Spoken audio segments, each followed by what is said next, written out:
Hi hello నమస్తే అండి. Welcome back to my channel Soumya Katuri. ఈరోజు మళ్ళీ కొత్త వీడియోతో మీ ముందుకు వచ్చేసాను. అదే వంకాయతో కర్రీ. వంకాయతో ఎన్నో రకాలుగా చేస్తూ ఉంటాము. అందులో నేను చేసేది వంకాయ ఫ్రై టైప్ కర్రీ అన్నమాట. ఇలా ఈజీగా టేస్టీగా చేసుకొని మనం తినేసేయచ్చు. ఫస్ట్ ఒక ప్యాన్లో శనగపప్పు, మినప్పప్పు, మెంతులు అన్నీ డ్రై రోస్ట్ చేసేసుకోవాలి. కావాల్సిన ఎండుమిర్చి కూడా వేసేసుకొని ధనియాలు, మిరియాలు, కొంచెం కొబ్బరి, ఈ ఇంగ్రీడియంట్స్తోని మనం వంకాయ కర్రీని చేసేసుకోవాలి.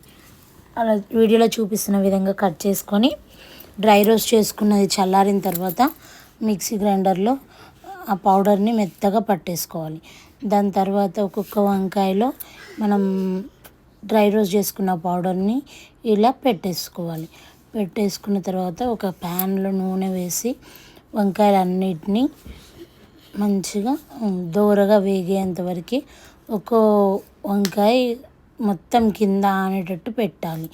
పెట్టిన తర్వాత కొంచెం లైట్గా వాటర్ని స్ప్రింకిల్ చేసుకోవాలి.